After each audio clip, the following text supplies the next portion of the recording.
Hello, welcome to the first PowerPoint module for this course, Social Inequality. Each week we will have a different topic, and the topic for this week is what is social inequality and why should we care? And for each week, the goal of the PowerPoint module is really to set us up for in-class discussion by providing an overview of the material for that week. My hope is that for this week, the lecture and discussion is going to set the tone for topics and conversations that we have throughout the semester and not just this week. Each week, we're also going to have an objectives for the week slide, so you'll see this every week, and a few bullet points of really what we hope to accomplish. This week, we want to define social inequality, including causes and consequences, forms of inequality, and values and assumptions that are typically used to justify social inequality. And then we're also going to review the sociological imagination and consider how the sociological imagination is connected to social inequality. I also estimate how long each module is going to take. This is an estimate, so if I am way off the mark with these, please let me know. But I estimate that this module will take about 1 hour to complete. Each week, you're also going to see a deliverables for this week's slide within the PowerPoint module. And this is a breakdown of what you need to turn in on Inquire for this week. You'll see the reading question listed here. That is always due on Monday by 11:59 p.m., but I always list it here anyway. In addition to that, you have the actual PowerPoint module to complete, and that's what you're doing right now. That's always due on Tuesday by 11:59 p.m. And here you see the 4 different questions within the module that you have to respond to for this week. So there is an opening question, a content question, a video question, and a closing question. And you will see those within the module as you go along. And then finally, you see assignments. So assignments are always going to be due on Fridays, with the exception of the final exam, which is going to be during our final exam period. But all other assignments are due on Friday by 11:59 p.m. This week, you don't have any assignments, but in future weeks, when you do have assignments, I will list them here, as well as on the syllabus and also on Inquire. So here is your first question to respond to within the module, your opening question. So I'm going to ask that you pause the module and then answer this question on Inquire. And you will see a link. It's going to be a forum post for you to actually post your response to this question. So here's a question. Complete the following sentence. Social inequality in the US is. And this can be anything. It doesn't have to be a definition. It can be a phrase. It can be a single word. And then I want you to explain why you completed this sentence the way that you did. So there is obviously no one right answer to this question. I just want to get a sense of your feelings about social inequality in the US. So now let's take a quick look at inequality by the numbers. These next few slides are meant to give you a few snapshots of population trends and social inequality within the US. And these are just a few snapshots. There are a lot of different ways that we can measure and understand social inequality, but these are just a few of the highlights, I suppose. So here, in this figure right here, we see trends in family income from 1947 until 2018, and this is showing us how the distribution of family income has changed across time. And you see that from about 1980 onward, the top earners are accumulating more and more income, while those at the median or at the 20th percentile haven't really experienced much income growth at all. So here we see income inequality is increasing. Particularly, those at the top are accumulating more and more income, while those in the middle are pretty much stagnant. So what if we look at income inequality by race? This figure is comparing the median US household income for Black and white families across time. And you see that there is a persistent income gap, whereas Black families are making significantly less in median household income than white families. And this gap has not closed. It has persisted. If anything, it's actually widened from 1970 until 2018. So what if we look at something completely different from income? So here we see the COVID-19 mortality rates by race and ethnicity. And this stops at August 4th, so it is a little bit dated, but the trends are very clear. We see that Black people have a significantly higher COVID mortality rate per 100,000 in the population compared to any other racial ethnic group. But we see here, as the data became available for Indigenous and Pacific Islanders, we see that there actually are higher mortality rates for these groups as well, but especially for Black Americans. So this is also only within the US. So this is the last one that I'm going to show you, and here we are focusing on gender inequality in the labor force. So according to this study, and according to the figure here, mothers are significantly more likely to report disruptions in employment in order to care for a child compared to men. So we see reduced work hours, more frequent among women, taking a significant amount of time off, quitting a job, or being turned down for a promotion. So these are significant, and this is not surprising, but it shows that traditional gender roles that label women as primary caregivers continue to have a major impact on women's labor force participation. Now, given this smattering of evidence that I gave you supporting the existence of social inequality, so differences in income, differences in health, differences in labor force participation across different groups, we have some guiding questions that we're going to use throughout the semester to really try to interrogate these inequalities. So here are a few. How did we get here? How did we get to the inequalities that we observe today? Second, is inequality all that bad? How much inequality is too much? Okay, these are important questions that are both they're sociological and they're also ethical. Is inequality inevitable? And then finally, how can we as individuals and as a society lessen inequality?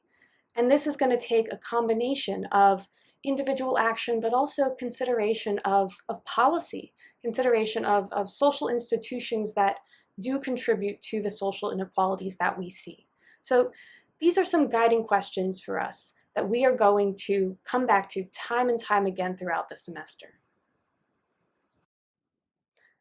Let's briefly discuss the history of talking about inequality. What were early conversations on the causes and consequences of inequality about? We aren't going to spend much time on these early conversations about social inequality, but I do want you to see that discussions and debates about social inequality are not restricted to contemporary times. Okay, there were discussions relating to the 1% long ago. People have been debating the origins, ethics, functions, and consequences of inequality since ancient times and long before sociology was a field. Many of these early debates were rooted in understanding economic class, which we know is only one component of social inequality. Only later did serious discussion about race, gender, and other axes of difference become central to this conversation. So in our discussion of the early conversations, we are primarily going to be talking about economic class, but we can also consider the implications for those other forms of social inequality that we see.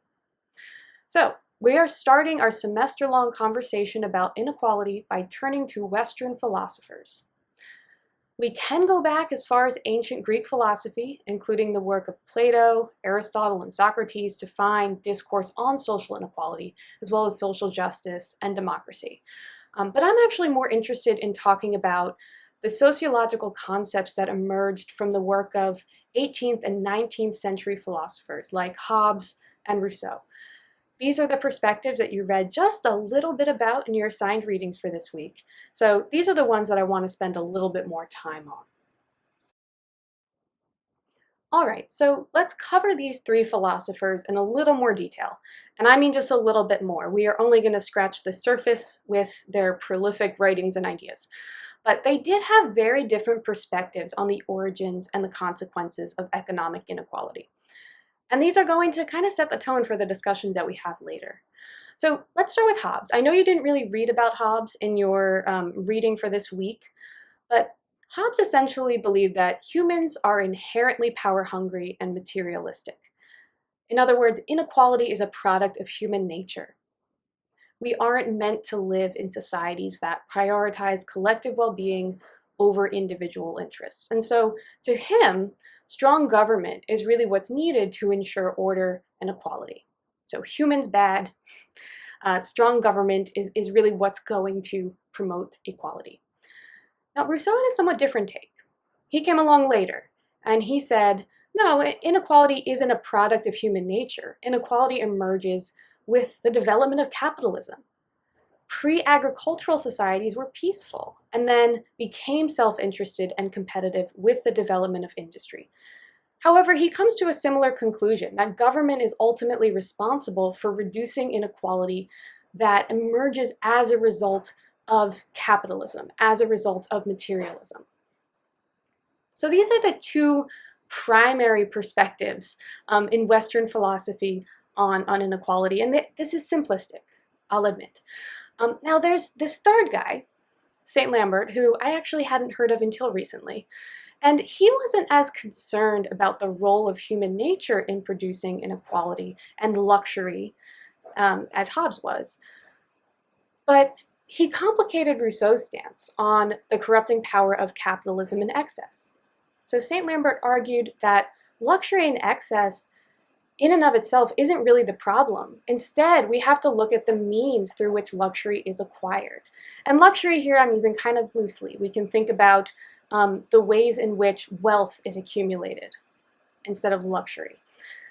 So he claimed that materials and excess gained through hard work and merit is actually not a corrupting influence. It's actually beneficial to society if people work hard and then they are rewarded for that hard work. But luxury becomes a problem for him when it is attained through unearned privilege.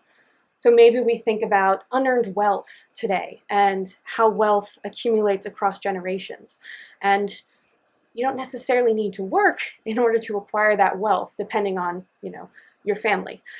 So in other words, according to St. Lambert, inequality is okay if it is based on merit, but it is not okay if it is based on unearned power or privilege.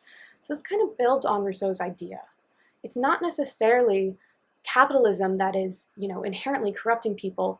It is this distinction between what's earned through merit and hard work and what's earned through power or privilege.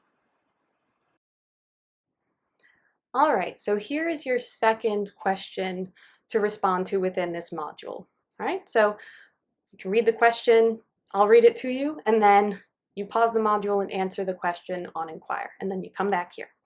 So here's your question. How do you think the extent of social inequality in the US relates to the arguments posed by Hobbes, Rousseau, and St. Lambert? And I'm sure I'm not saying that French enough, but that's okay.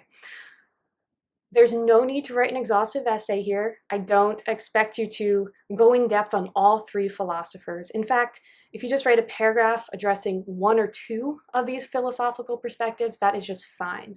But this is more of a way of, or an opportunity for you to reflect on the causes and consequences of social inequality in the US. So now we're going to jump ahead a little bit in time to C. Wright Mill's sociological imagination. And you all read The Promise in preparation for class this week. And if you're a sociology major, you've probably read it before. So this may be a review for some, but maybe new for others. The sociological imagination is a way to better understand the causes and consequences of social inequality. But it can be applied to a lot of other topics as well. We're going to apply it primarily to inequality. Here's my best summary of what the sociological imagination is about. It is the capacity to think about how many things that we experience as personal troubles, or that we assume we experience as personal troubles, are actually social issues that are shaped by where we live, that are shaped by social conditions, and they are shared by others who are in the same time and place as we are. All right, so we're going to do a couple of examples of this, and then we'll also talk about this a bit in class.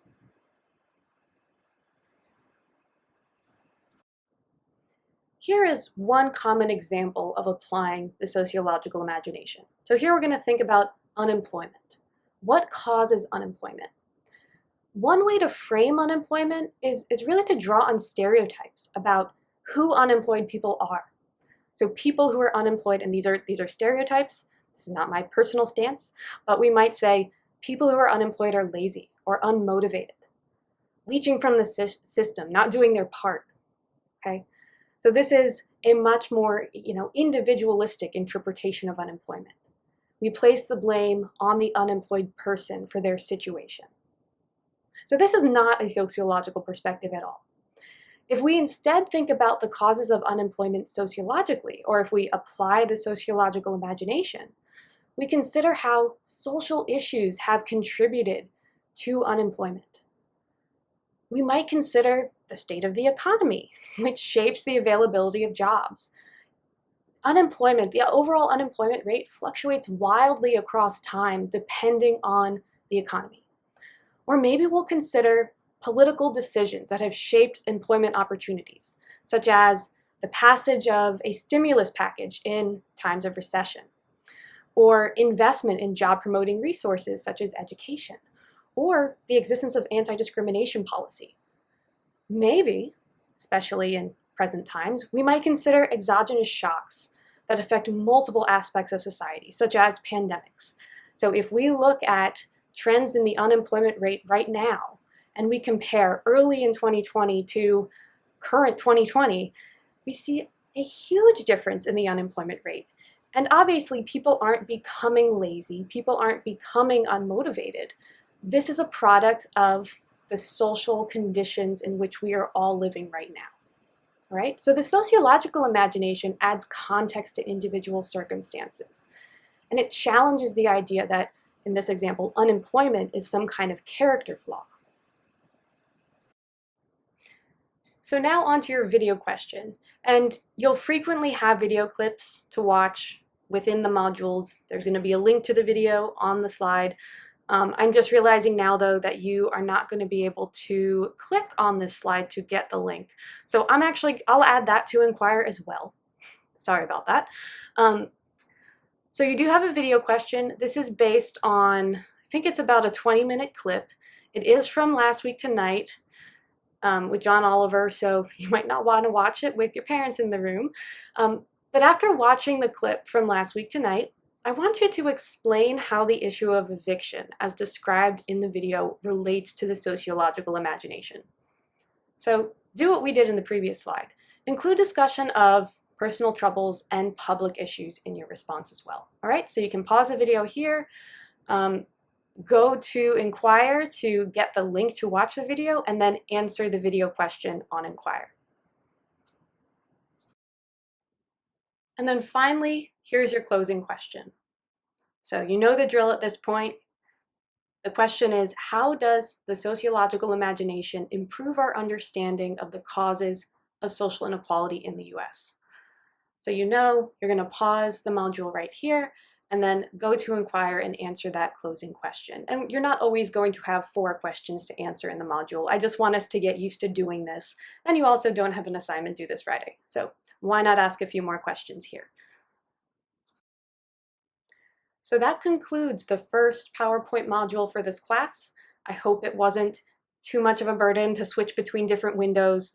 But I think this is the best way that we can engage asynchronously in the material and really get ready for discussion in class. So for class this week, as with every week, we're going to have Group A on Wednesday, Group B on Friday, via Zoom for this coming week. Come prepared to discuss. All right, I know you all have your reading questions. You should have done this module by the time you get to class. And so that'll really be the basis for our discussion. And again, I'll repeat, there are no assignments due on Friday. So I look forward to discussing all of this with you in class.